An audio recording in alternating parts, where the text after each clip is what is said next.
Entonces vamos a comenzar con esta introducción.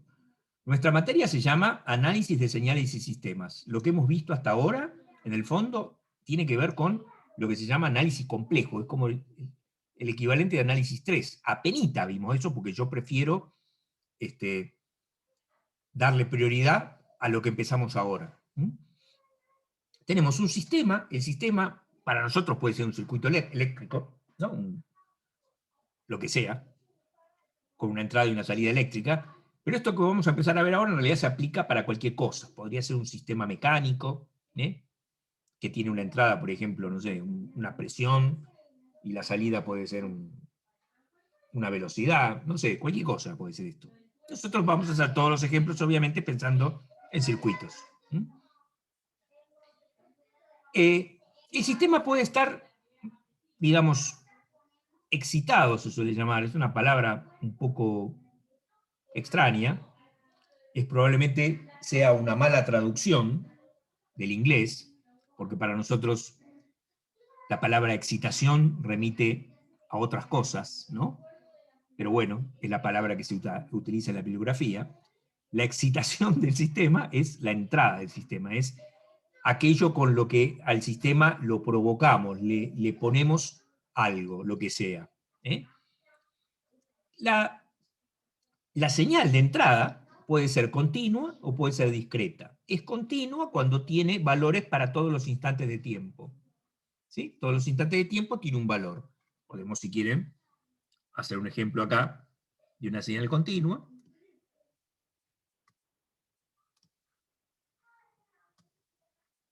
En función del tiempo.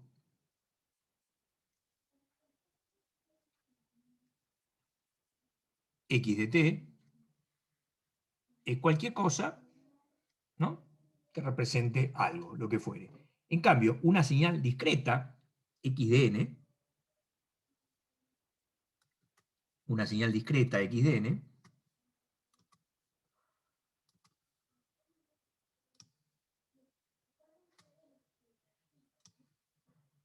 primero, no es en función del tiempo, sino que es en función de n, donde n no tiene por qué ser tiempo. Por ejemplo, yo puedo tener una señal de entrada discreta que sea una imagen. Entonces, una imagen no es una función del tiempo, no una película, una imagen. Y n es cada uno de los píxeles de la imagen, que contiene, no sé, algo, alguna información. Y entonces, es decir, cuando uno empieza a pensar en sistemas discretos, no necesariamente la variable es el tiempo. Puede estar relacionado, porque puede estar relacionado con el tiempo. Por ejemplo, yo puedo tener una señal de audio que está en forma continua, analógica si quieren, o puede tener una señal de audio que está discretizada. Discretizada no es exactamente lo mismo que digitalizada, no es lo mismo binario que discreto. Después vamos a discutir eso. Pero no importa. Pero en ese caso, n, en el fondo, está representando el tiempo, solamente que el tiempo está, digamos, discretizado. Hay un intervalo de tiempo chiquitito que entre muestras se llama, entre la muestra y la señal. Pero no tiene por qué ser el tiempo. N no tiene por qué estar relacionado con el tiempo. Bueno, y entonces vos acá tenés 1, o sea, tenés 0, 1, 2, 3, es decir, es una función de los números enteros. Puede ser negativo también, ¿sí? Así como también acá el tiempo es arbitrario y yo no tiene por qué arrancar en 0, ¿no? Vamos a hacerlo para atrás porque pareciera como si arrancara en 0. Acá lo mismo, n es sobre los números enteros. Y en cada n, la señal toma un valor. El valor que toma no tiene por qué ser, digamos, porque cuando vos digitalizás la señal, tenés otra cuestión, que es la cantidad de bits que vas a usar. Entonces ahí vos también estás discretizando no solamente el tiempo, suponete que sea una señal de audio, no solamente discretizás el tiempo, sino que además discretizás la amplitud, porque no podés tomar un valor cualquiera porque tenés una cierta cantidad de bits que vas a usar. Bueno, nosotros no vamos a estudiar eso, vamos siempre a suponer que el eje Y, digamos así, o sea, el valor de la señal, no está discretizado. Entonces acá puede tener cualquier número real, pero se suele representar como con palitos así. donde acá en la punta a veces se le pone como así. Esto serían, si es una señal en el tiempo discretizada, se la llaman muestras, porque son las muestras de la señal. Para que sean muestras, yo tendría que estar mirando el de arriba y hacer algo parecido. No estoy haciendo eso, estoy haciendo cualquier cosa. O sea, no hay ninguna relación entre el de arriba y el de abajo, ¿sí? Acá estoy haciendo cualquier cosa.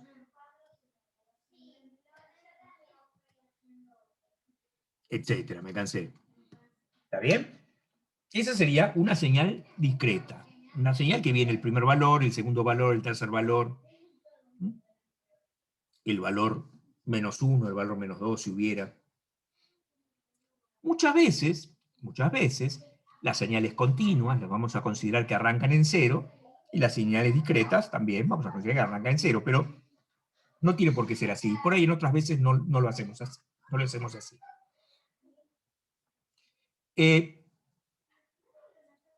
Entonces, ¿cuál sería nuestro objetivo, digamos, el objetivo de la materia? Por un lado, aprender a caracterizar las señales continuas y discretas, diferenciarlas y ver de qué manera las podemos caracterizar. ¿Qué podemos decir de ellas, de las señales? Eso por un lado. Y por el otro lado, cuando tenemos un sistema dado, un sistema cualquiera, tratar de encontrar la relación entre la señal de salida y la señal de entrada.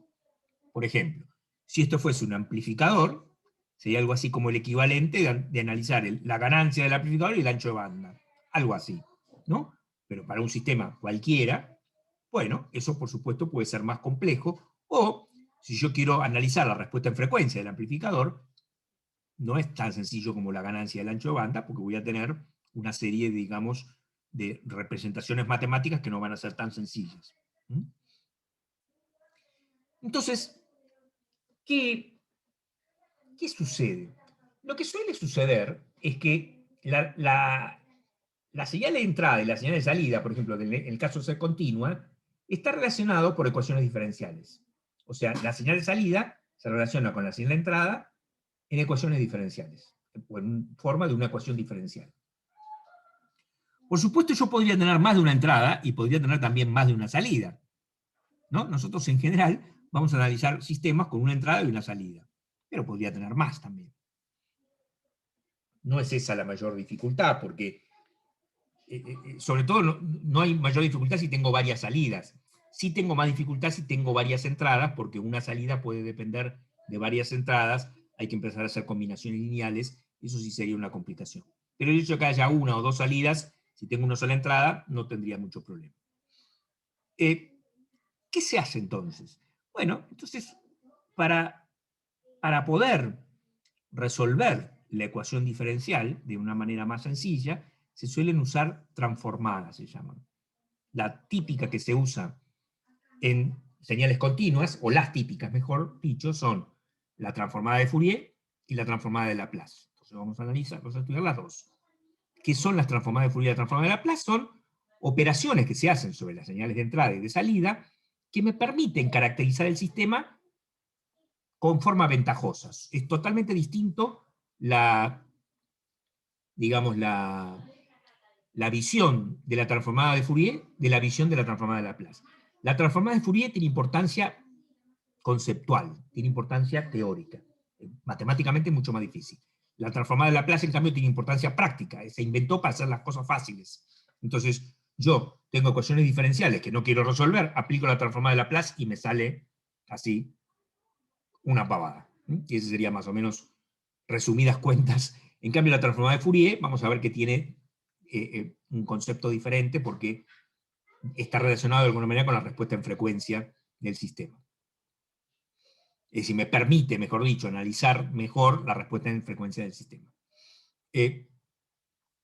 Si las señales son discretas, bueno, lo mismo. La relación entre la señal de salida y la señal de entrada suelen venir en lo que se llama ecuaciones de diferencia, que a veces son sencillas y a veces no son nada sencillas. Entonces también, para analizar el sistema o la reacción del sistema, se suelen usar transformadas.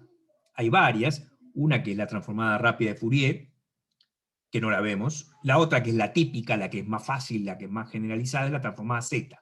O sea que nosotros para señales discretas vamos a ver transformada Z, para señales continuas vamos a ver transformada de Fourier y transformada de Laplace. Ese sería más o menos el camino, el recorrido hasta fin de año, ¿sí? Entonces, esta sería la introducción. ¿Qué hacemos habitualmente?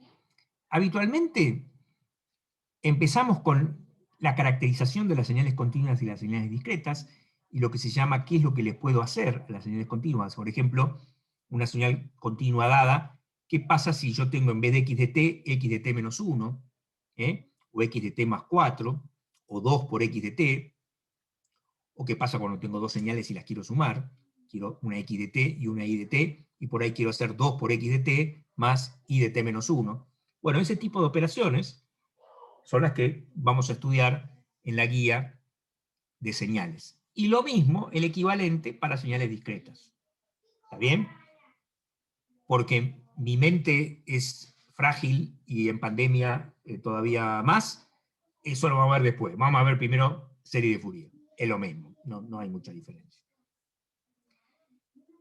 Serie de Fourier es un truco, digamos así, de representación de una señal. No sé cuánto tiempo tenemos, pero vamos a arrancar con esa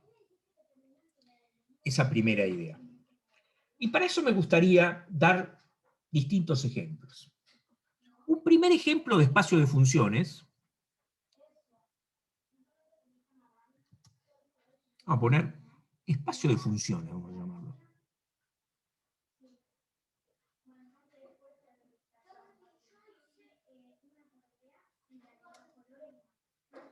Si la palabra espacio les trae malos recuerdos, por ejemplo, si ponen a pensarse en espacio vectorial, lamento decirles que efectivamente está relacionado con eso, con los espacios vectoriales. Un ejemplo típico es los polinomios.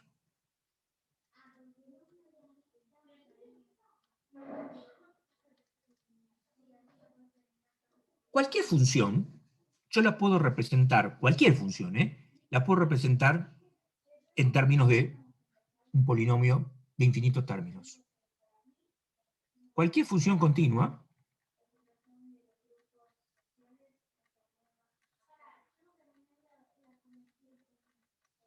se puede representar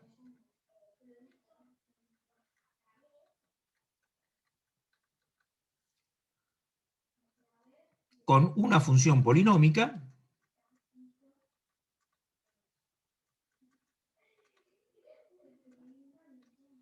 de infinitos términos.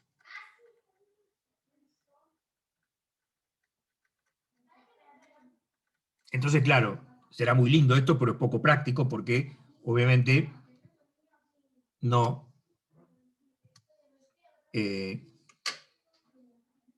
da trabajar con infinitos términos, ¿no? Ni siquiera en términos computacionales, ¿no? No es que no nos da porque no tenemos ganas de hacer las cuentas, sino, aunque se la mandamos a la computadora obviamente no puede trabajar con infinitos términos. ¿Qué es lo que ustedes ven en análisis 1 para la representación de una función en función de un polinomio? ¿Qué ven?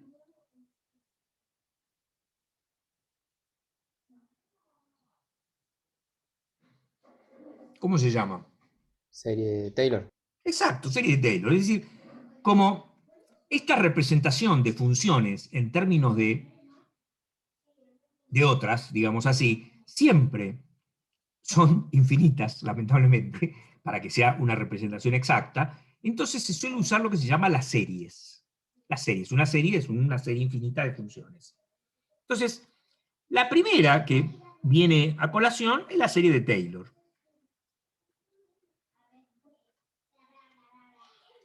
Claro, la serie de Taylor tiene un punto en el cual se hace el desarrollo. Por ejemplo, si yo lo hago en función del polinomio en cero, es decir, x, x cuadrado, x cubo, x cuarta, x quinta, p, recibe el nombre de serie de Maclaurin, o polinomio de Maclaurin, que sería el más sencillo.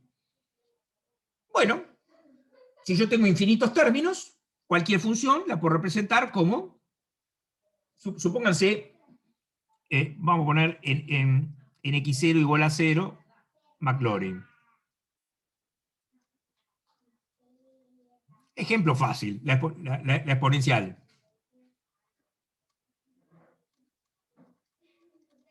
La función exponencial.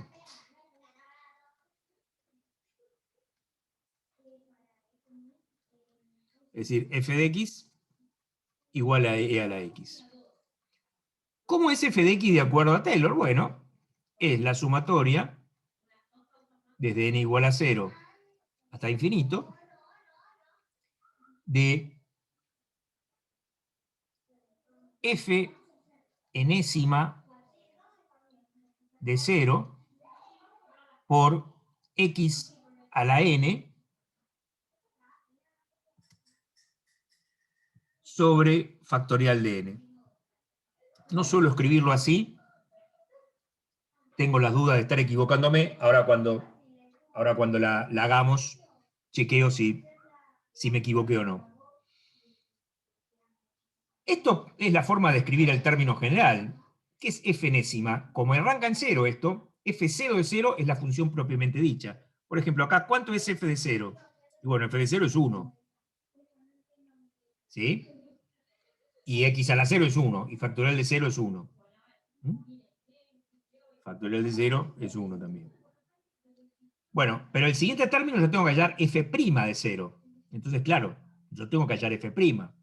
¿Qué ventaja tengo?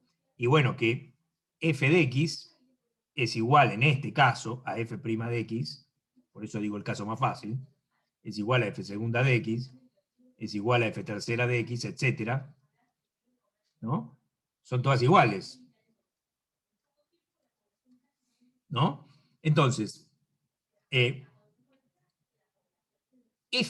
enésima de 0 es siempre 0. Perdón, es siempre 1. ¿Sí? Entonces, ¿cómo me queda, con toda esa información, cómo me queda f de x igual a e a la x? Me queda primero 1, porque no voy a poner x a la 0, ni tampoco voy a poner factorial de 0. X a la 0 es 1, factorial de 0 es 1. Después viene 1 por x, y tendría que poner abajo factorial de 1, que no lo pongo. Después vendría 1 por x cuadrado, pero acá ya tengo que poner factorial de 2. Después viene x cubo sobre factorial de 3, x cuarta sobre factorial de 4. No sé qué hice, cualquier cosa estoy escribiendo. Lo dije bien, pero escribí cualquier verdura.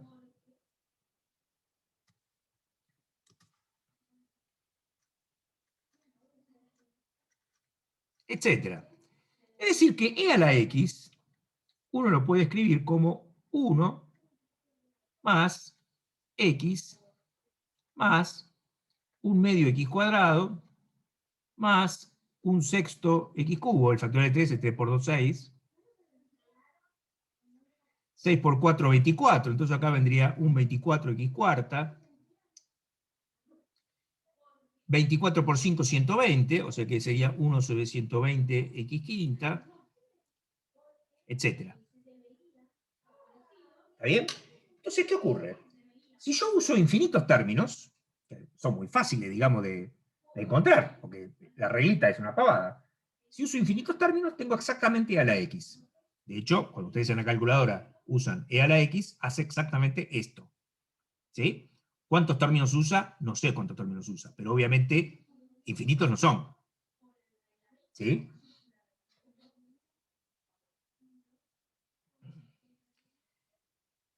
Entonces, ¿qué sucede? Como yo estoy, en este caso, haciendo el desarrollo de Taylor en el entorno de 0, porque estoy usando como, en vez de usar x menos x0, estoy usando x0 igual a 0, porque puedo hacer también en función de x menos 1, en función de x menos 2, como lo estoy haciendo en el entorno de 0, esto va a ser tanto más exacto, con pocos términos, cerca de 0. O sea, cerca de 0, por supuesto esto de cerca de 0, muy matemático no es, ¿no? E a la x es aproximadamente 1 más x. Es decir, me puedo quedar con poquitos términos. Entonces uno puede agarrar la calculadora y empezar a jugar. Va a decir, bueno, a ver qué quiere decir cerca de 0. Bueno, entonces agarro la calculadora y pongo, no sé, e a la 1. 1 está lejos de 0. Entonces, e a la 1, que es el número e es 2,7 no sé cuánto, no me da lo mismo que 1 más 1, 2. Nada que ver. Bueno, pero a lo mejor e a la 0,1. Entonces pruebo con e a la 0,1, me fijo cuánto me da e a la 0,1, y yo no sé si ya con 0,1, yo creo que ya debe dar bastante cercano a 1,1. Pero si no da cercano, bueno, a medida que me acerco, cada vez más decimales me va a dar e a la, por ejemplo, e a la 0,01, me va a dar más o menos 1,01, etc. ¿Me quiero alejar un poco más y quiero tener más exactitud? Bueno, entonces voy sumando más términos.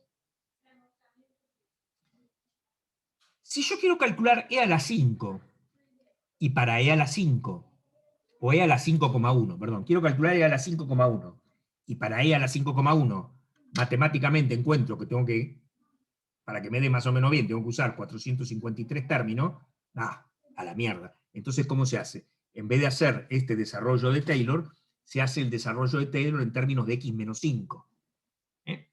Podemos hacerlo, se hace en términos de x menos 5, y si se hace el desarrollo en función de x menos 5, ¿no? O sea, x menos 5, x menos 5 al cuadrado, x menos 5 al cubo, etc., en 5,1 me va a alcanzar con poquitos términos. Muy bien. Esto sería un ejemplo de la representación de funciones mediante una serie de funciones. El espacio de las funciones reales, el espacio de las funciones reales continuas, tiene dimensión infinita.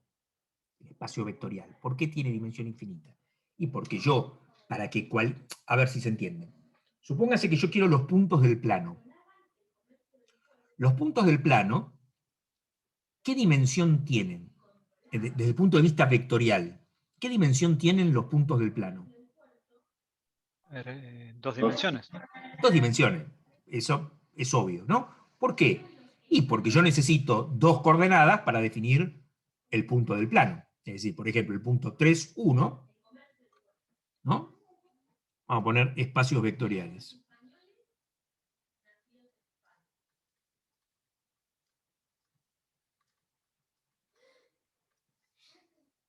Se nos está por cortar, arrancamos enseguida, ¿eh?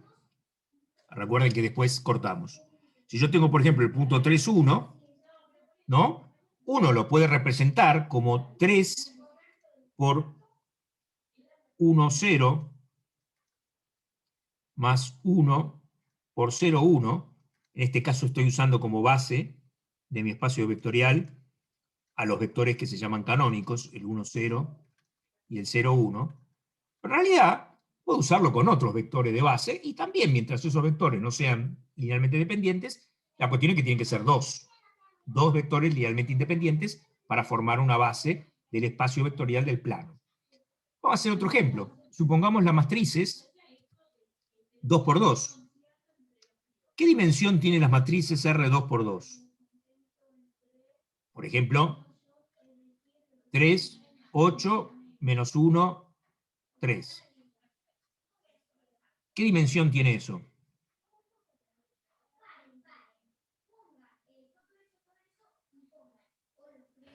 Desde el punto de vista del espacio vectorial. 4 dimensiones. 4 dimensiones. 4 dimensiones. ¿Por qué? Y porque yo necesito, esta, por ejemplo, va a ser 3 por 1, 0, 0, 0, más 8 por 0, 1, 0, 0, más menos 1 por 0, 0, 1, 0, más 3 por 0, 0, 0, 1. En ese caso, estoy representando en términos también de la base canónica. Y cualquier matriz 2 por 2 se puede representar en función de esos coeficientes, y es una representación